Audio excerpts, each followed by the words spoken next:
saveur divine. Cette bonne nouvelle du royaume sera prêchée dans le monde entier pour servir de témoignage à toutes les nations. Alors viendra la fin. Ce pain céleste vous est présenté par Immaculée Niraneza. Bienvenue très chers amis à l'écoute de l'émission Saveur divine. La paix de Christ soit avec vous, là où vous vous trouvez, dans vos familles.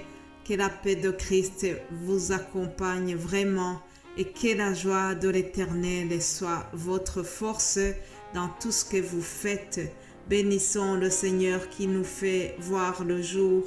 Nous arrivons déjà vendredi, nous terminons la semaine. Je remercie le Seigneur qui a été avec moi durant tous ces jours. Je remercie Dieu pour son assistance dans ce travail que je fais vraiment avec joie, avec beaucoup de simplicité. Mais je sais que le Saint-Esprit est supérieur à ce que vous pouvez imaginer. Le Saint-Esprit va faire au-delà de ce que nous attendons, chers amis. Toute la semaine ici, nous avons parlé de l'épître aux Galates. Je vous fais rapidement un rappel de ce que nous avons retenu. Si par exemple vous écoutez pour la première fois cette émission, sachez que l'épître aux Galates a été écrit par l'apôtre Paul. Et dans cette épître, il exprime la douleur, la déception face aux dérives de ses brebis. Paul est un pasteur qui aime ses chrétiens, qui aime les personnes qui sont à charge. Et donc, Paul leur a enseigné l'évangile de Christ. Et puis, il est parti. Et malheureusement, les faux pasteurs, les faux enseignants sont venus pour semer le trouble dans le cœur de ses brebis. Alors, il fait la remarque, il est vraiment rempli de désarroi, je vais dire un désarroi devant le manque d'intelligence spirituelle, un désarroi qui est constaté dans son langage, dans le ton qu'il a utilisé en écrivant cette lettre. Retenez que dans cette épître, Paul a fait un appel à une vie chrétienne qui est fondée sur la grâce de Dieu en Jésus-Christ, par la foi en Jésus-Christ. Paul a rappelé les promesses de la foi. Il a rappelé la supériorité de la foi par rapport à la loi. Et puis, il rappelle que nous sommes les héritiers, que nous sommes appelés à vivre comme des enfants de Dieu, comme les héritiers de la promesse de Dieu. Nous ne devons pas rester dans la servitude, le joug de la loi. Alors, en terminant cette épître, je vous propose de retenir quelques exhortations que l'apôtre Paul a données à ces chrétiens de Galatie. Dans le chapitre 5, au verset 13, par exemple, Paul dira « Frères, vous avez été appelés à la liberté, seulement ne faites pas de cette liberté un prétexte de vivre selon la chair, mais rendez-vous par amour serviteurs les uns des autres, car toute la loi est accomplie dans une seule parole, celle-ci. Tu aimeras ton prochain comme toi-même. Alléluia. Je vous rappelle que le public auquel il s'adresse, ce ne sont pas des païens, ce sont des chrétiens. C'est des gens qui ont déjà appris l'évangile, qui connaissent vraiment la doctrine chrétienne. Cependant, l'apôtre Paul vient les rappeler ce commandement de l'amour.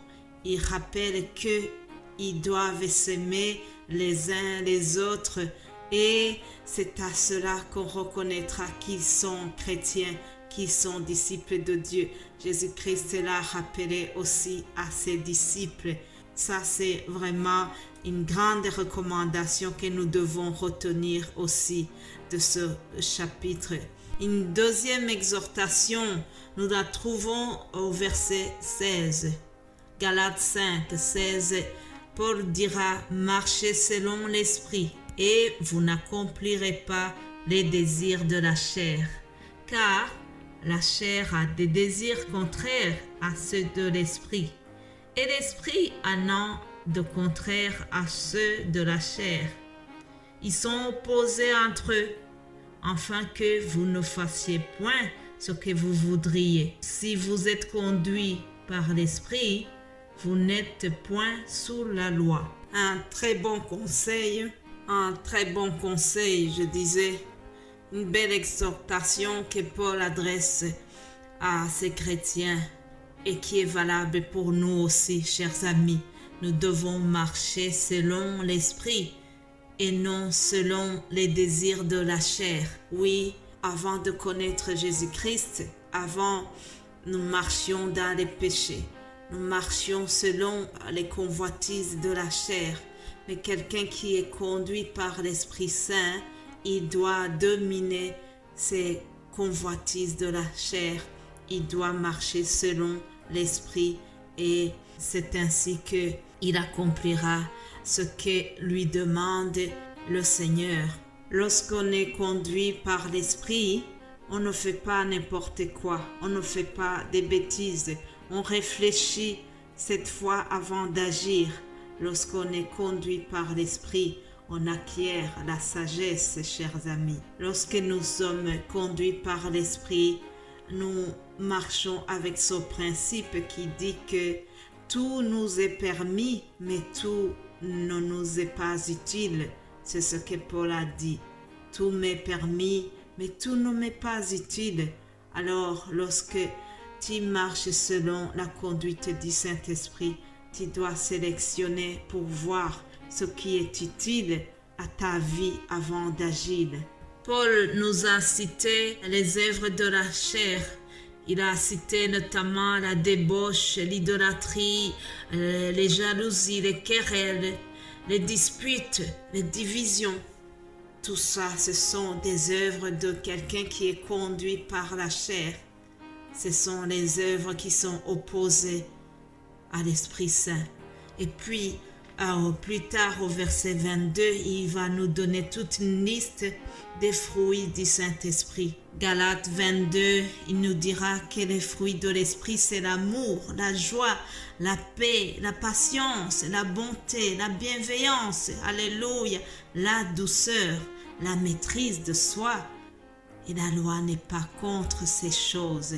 Mes bien-aimés de Dieu, en terminant cette semaine, je vous exhorte et je m'exhorte aussi à porter tous ces fruits que je viens de citer. Je souhaite que tu sois une source de joie autour de toi, que tu sois une source de paix dans ta famille, dans ton travail, que tu sois vraiment une source de bonté, de douceur autour de toi. Alléluia.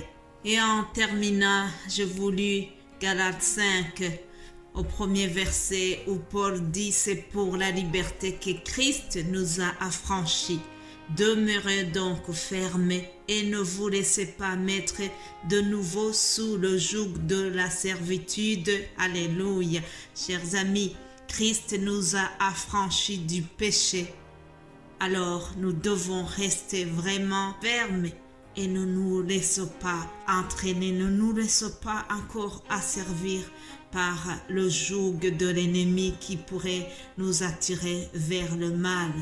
Je termine vraiment en vous souhaitant de continuer à réfléchir tout ce que nous avons appris dans cet épître, que nous puissions tous porter les fruits du Saint-Esprit comme nous venons de les voir dans Galates 5, 22. Que le bonheur et la grâce de notre Seigneur vous accompagnent tout au long de son week-end et j'aurai la joie de vous retrouver lundi par la grâce de Dieu. Alléluia. Amen.